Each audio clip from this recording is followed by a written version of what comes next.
Hello and welcome to another Sci-Fi. Me, GamerWolfSix, of another furry visual novel. This one, Khemia, a game about jackals and wolves, and the intermingling thereof, and diplomatic stuff.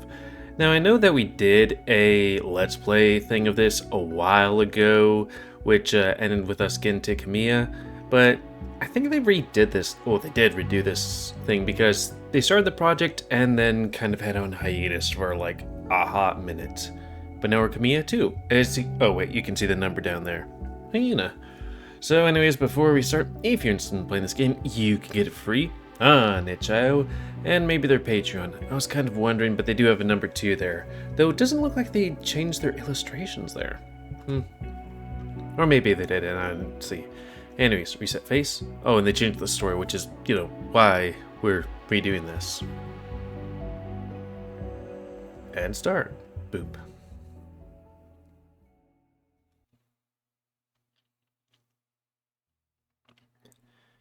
I lay back in the cool blackness of my mind, listening to the voices banter. He must be. I can hear him from here. Are you sure it's him that you hear? Pretty sure.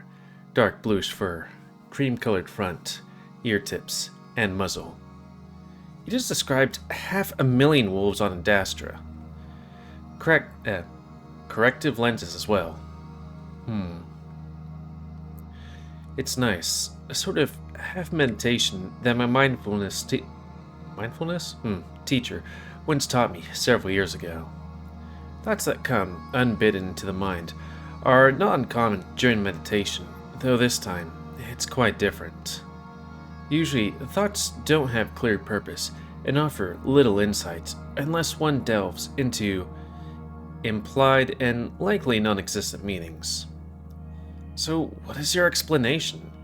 That I'm going crazy? It wouldn't be the first time. No, just that you should be careful when trying to reach that far. The mind can often be one massive illusion to its owner, especially considering non-tangible matters. Now, they very much have purpose speaking about me. Still, it helps to calm my mind, pull it inward from the outward chaos.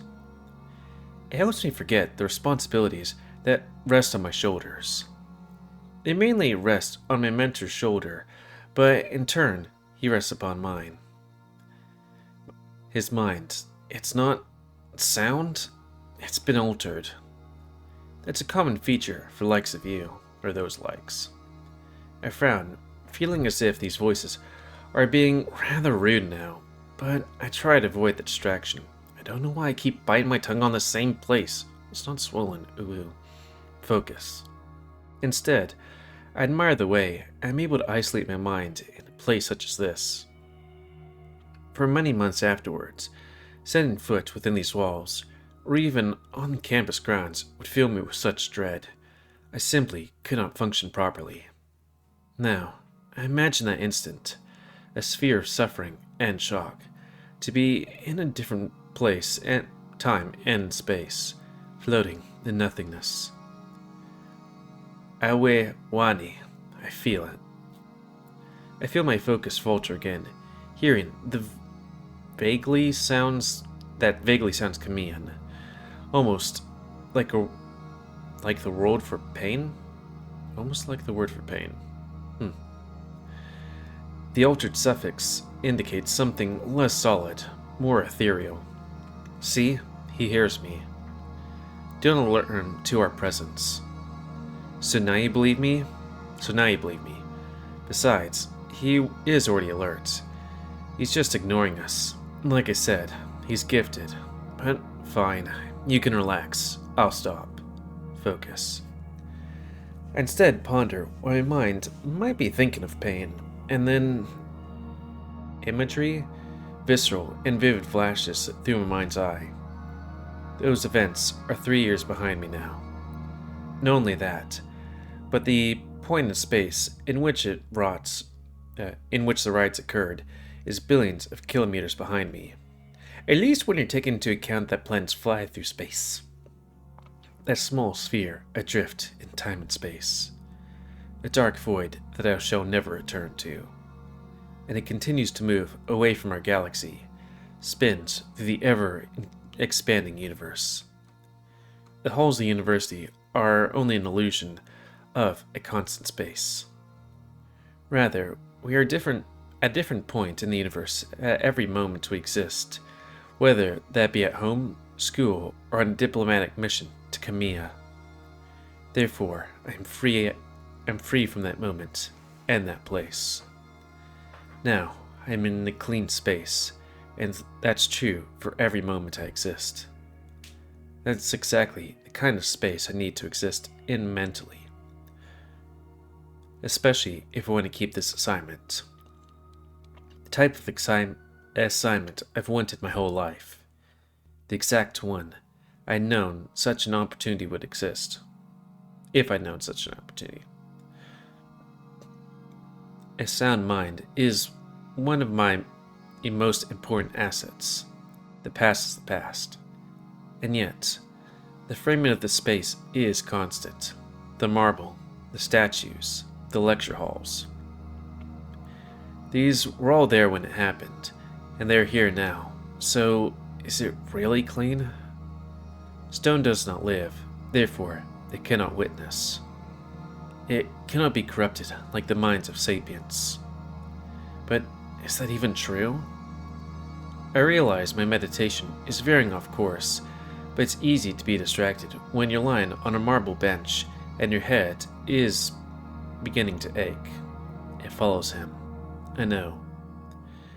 My concentration is broken by strange, now ominous thoughts, and I sigh, knowing I should send a message about this to my mindfulness instructor. But I won't, because my mission is far too close now, and doubt, uncontrolled thoughts will look good in any briefing to my superiors. Doesn't that suck? I begin the process of grounding, rub my paws over the cool, polished marble. Have these marble branches and pillars. The facade of this building witnessed and absorbed the lives that spoke and moved around them before now. It's really weird reading a sentence at first and then reading it, you know? If so, then simply distracting myself from a point in space is useless, as the objects most important to that event continue to exist nearby. The idea of buildings possessing character or a conscience isn't my own.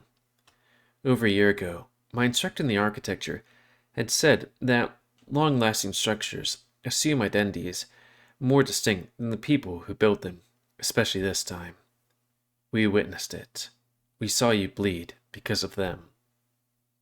That's one thing that I do find interesting. It's weird kind of going to places when you're a kid and then as an adult. You know, like when you go to, I know this is, like I'm not going to say privilege, but like somebody that, has had a decent life-ish. That when you go to, I don't know, places that have a lot of history, right, like Rome, it's definitely different going places like that. Not specifically that, but, when you're younger, it's like, yep, this is a column. Okay. It's a thing, oh, there's a statue over there. Okay, cool. And then being like, this statue has been here for thousands of years, or this column has been here for thousands of years. People have walked by this place or been to this building, famous people, and all that. It's like, wow. Like the stuff you see in Gladiator, that happened on this spot a long-ass time ago. Yeah, it's something. Yeah, anyways, enough of my rambling focus. I open my eyes, my fur bristling, and my breath hitching before I hold it. Listening, but all I hear are maybe leaves blown by the wind outside, an echo of what the voice sounded like. I'm disturbed by that voice, much different than the first two I had been hearing. More worryingly, the thought had been so loud and clear, I thought it would have to have been spoken by someone until I opened my eyes and found the room empty. In fact, I pinpointed the structure right in front of me, the one of the spy, Antonia, crouching on her pedestal. An older thought flashed in my mind where it's like, did these statues move at some point in some kind of thing? I don't know. That would be a creepy thing that would be like in Echo, you know? Or the smoke room. A strange dark feeling enters my mind as I frown, staring at it. I'd certainly heard something coming from that direction, like a whisper. And though I try to prevent it, my mind wanders like more to a more pup-like statue. Pup. There's no question that the university is filled with unamalgamated spirits, and even in the bright morning light that pours through the windows, Antonia appears eerie to me. Her most famous deed was being an asymptomatic carrier of Lucas fever, while a prisoner of Khemia, the outbreak killing hundreds of thousands, the death toll worse for the jackals than any of the battles waged during the war.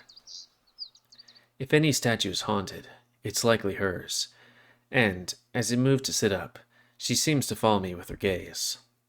Not just her eyes, but her head as well, and it's so distinct that I have to. Scipio! Oh, gods! I leap into the air, stumbling away from the sudden voice and movement. Now that does I wonder if that's any way connected to the, thing with the human. Because if all things being equal, I'm not sure what these events are going to be the same as in the previous version, but it's like the human went to Earth and he was an asymptomatic carrier of bird flu or something. Vetrius, why'd you shout? Am I shouting? I consider it to be a perfectly reasonable volume. I suppose my advancement in age only continues and I must learn to live with it, or I just try to be some kind of grumpy guy. I don't know. Do I want to try and do these things? Maybe. This music sounds familiar, but I can't place it. I'm not it kind of sounds a bit louder than me, but as long as it doesn't touch the red and just kisses the yellow, it should be fine. I heard my chest, looking over at the statue, as the strange, dark feeling slowly dissipates. Why did you not wait for me at the entrance to the forest this morning? Thus, my journey was rather dull. You find me all that interesting? I banished the disturbed thoughts from my mind for now, turning my back to the statue of Antonia.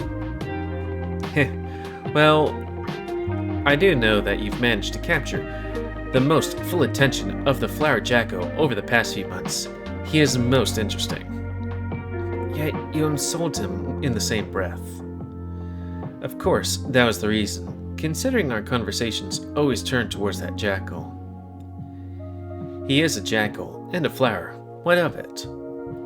He is a Khemian, and his name is Nefero. Even Khemians have their boundaries of gender.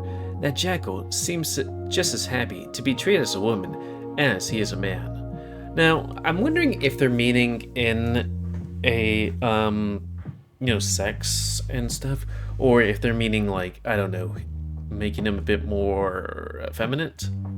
He didn't seem exactly effeminate. Well, whatever. I mean, effeminate, yes, but maybe not like, whatever. I'm going off on tangent. I bite my tongue, luckily not IRL, feeling the chasm between our differences in age widen just a bit further. Vetrius was once thought as the leading social progressive back in the days that Amicus's father, Emperor POTUS, ruled. Now, with Amicus on the throne, much has changed, and the current emperor is quite popular among wolves in my age demographic. Not as much with Vetrises. Also, I bit my tongue again. As much as I enjoy conversations on topics such as the latest Khemian fashions and imported amusement tech, I was actually asked by Amicus to discuss a few things with you. I feel a falling feeling in my chest, wondering if I've done something wrong.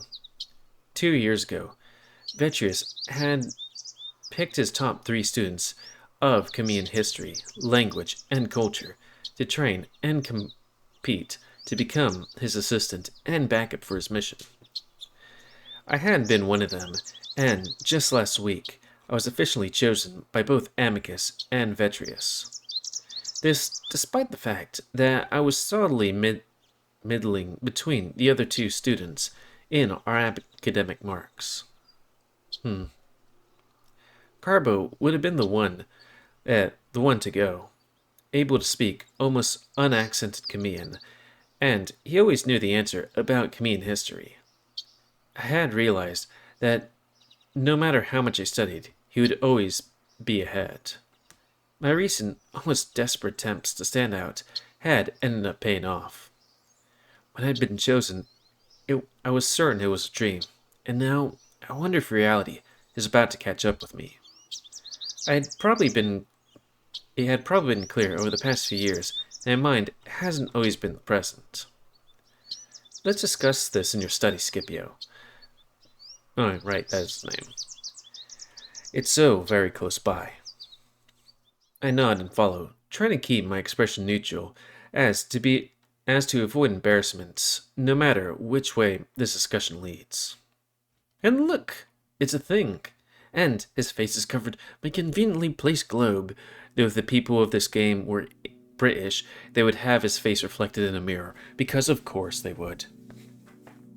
Vetrius looks over the stacks of books and papers, the bridge of his aged muzzle wrinkling slightly, the grain fur bristling. Honestly, Scipio, how often do I need to tell you that your clutter directly reflects your mind? If you're feeling overwhelmed, cleaning up your workspace is the first step. That's true. I wrinkle, and I can't stop the blush from spreading across my own muzzle. We are very different in this regard as well. I've been to Vetrius' residence on a handful of occasions, and while his study was indeed clean, the rest of it was not. Maybe it's a representation of the one aspect of his life that he has in order, having abandoned his personal life before becoming an instructor. My study, which often doubles as my sleeping quarters after being selected 2 years previously, is usually reserved for assistant instructors. And it's a bit more than cluttered. And must you always light incense? The last pick was a different scent than Olibun. It reminded me of my grandmother. I hadn't been expecting that comment, and being caught completely off guard, I stumbled for words, but I'm saved from having to make up a reason by the Imperial Computer Assistant. Good day, Scipio. Would you like your usual brunch? No, thank. Yes, bring it. You need to begin taking care of yourself more now that you're going to be a diplomat, and that involves even eating regularly. Despite Vetrius' sounding strangely like my mother for a moment, it immediately sets me at ease, knowing he wouldn't say it if I was being dropped on. He wouldn't say it if I were being dropped from the mission. And as I see a drone descend from the ceiling with bread and sauce, I feel my appetite return. Now, do you know why you're picked to accompany this mission? Just looking at the symbols, I guess that would be Khemia. Then what's with that big darkness in the middle of the planets? They have that thing from like Dune? I try to think of a reason that won't make me sound too egotistical. My knowledge of Khemia, especially the youth culture there. Vetrius waves his paw. Oh please, Khemian youth culture. Vetrius says the words with twice the emphasis and half the speed as the others. Does not matter. Besides, Carbo knew more than you. I blush even though it's completely true and fair statement. Well, the only other reason that comes to mind might be my relationship to Neferu. And Brutus, you cultivate... and Brutus. Yeah, oh, right, Brutus. He cultivated casual Khemian friendships with them, with very little effort. Of course. I did know that forming some type of relationship with the actual Khemians we have here was important.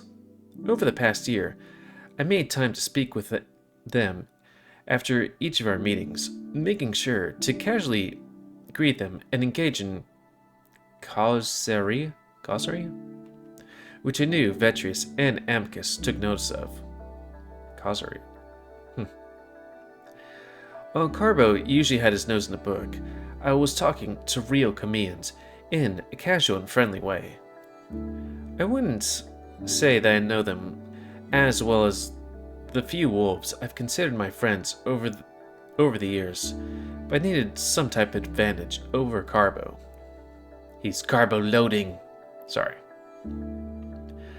I had felt bad at this time, remembering his expression of confusion and disbelief as he left the Imperial Palace after being dismissed from his current duties. But really, I know his future as a prestigious scholar is almost guaranteed, and at the very least, the stresses of this mission are now over for him.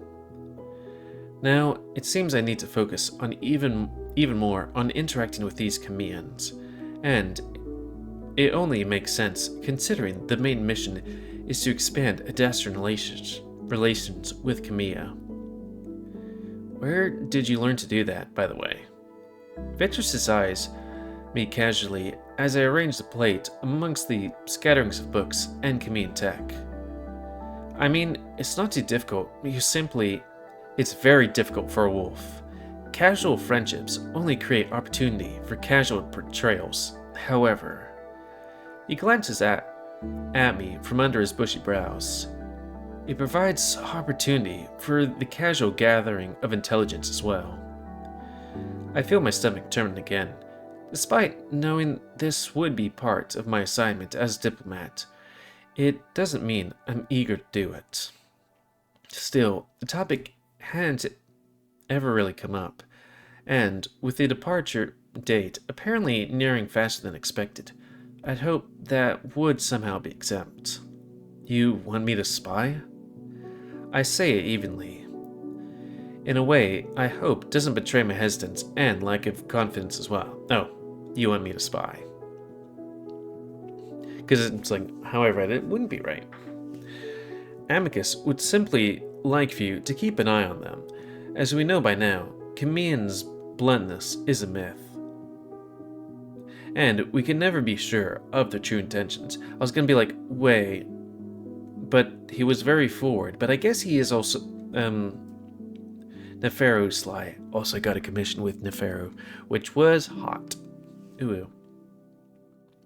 While the feelings of friendliness I have toward Khemians are genuine, I remind myself that I did become their friend with the main purpose of personal gain, along with the knowledge that I would be reporting anything of importance they said.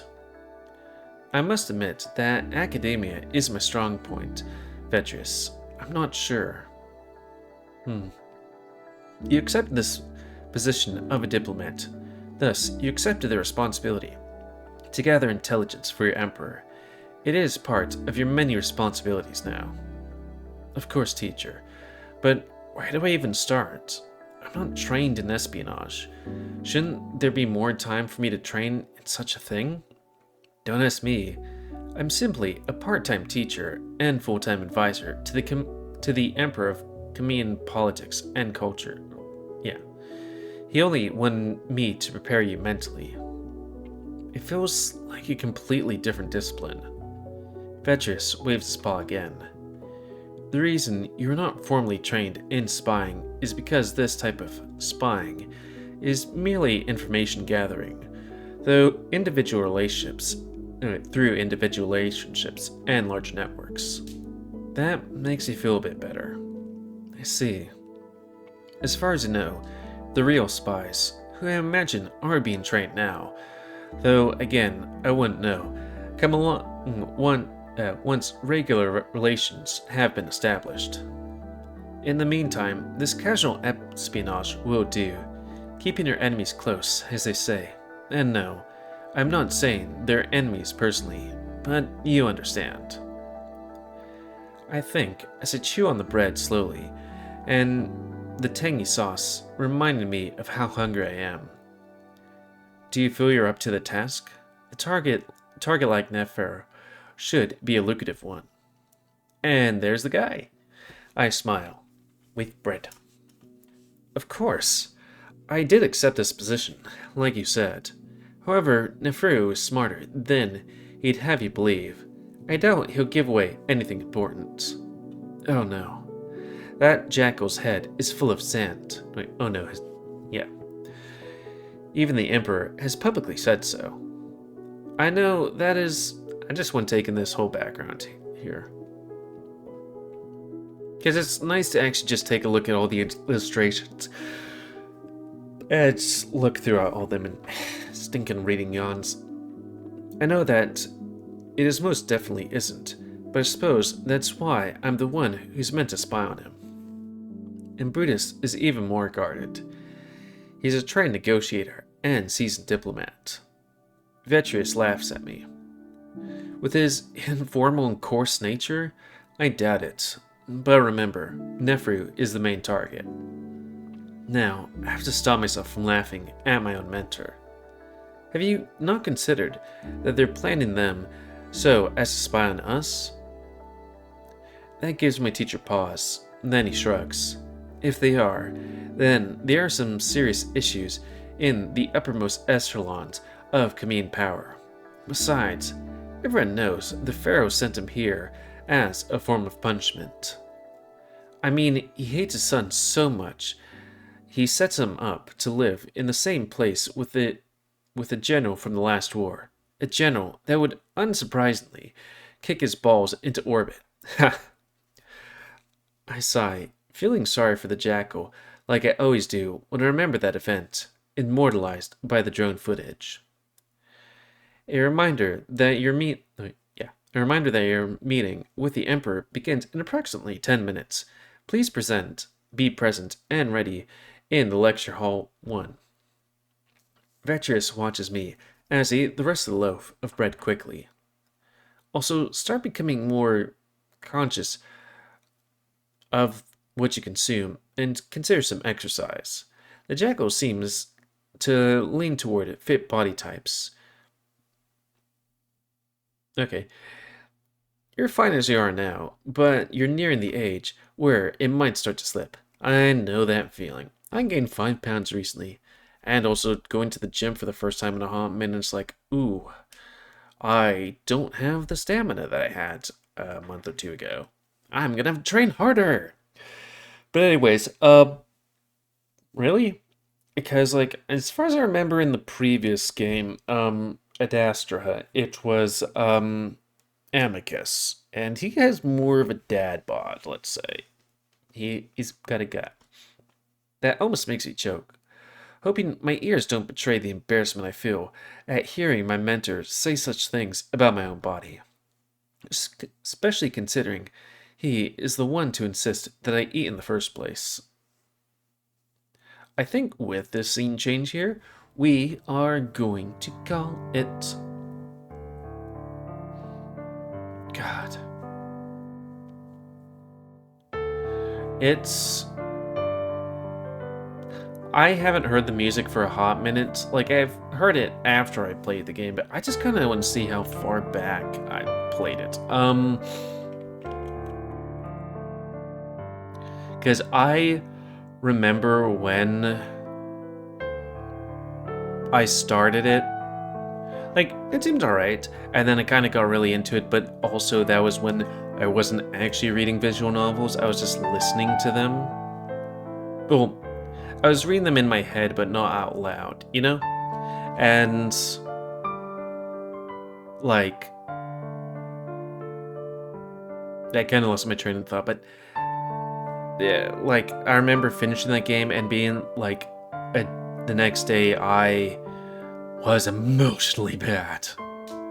Because it was like, this is an entire, just, you know? But, yeah, I looked it up and it was 2020? Wait, 2022? I think. Yeah. So, that's 2025 right now, so that's 3 years ago. Or 2.5 since it was in July. At least when I posted it. You know? So anyways, that's gonna be the end of this side play. So comment, guys, I like comments, tips you like, dislike, tips, tricks, otherwise. If you like my YouTube and like see it grow, then please like, subscribe, and check out the videos to help it grow. And please remember to spay new animals to help control the pet population. And until... Oh, and if you want to play this game, it's available free on itch.io. But they also have a Patreon. I think it's $3 a month. I don't think you need this for that, you know? I mean, it went on to itch.io and it was like, here it is, version 2, which is this. And until next time, let's play Side Play. Me, GamerWolfSix of Khemia, a game about sexy jackalmen. So thanks and see ya.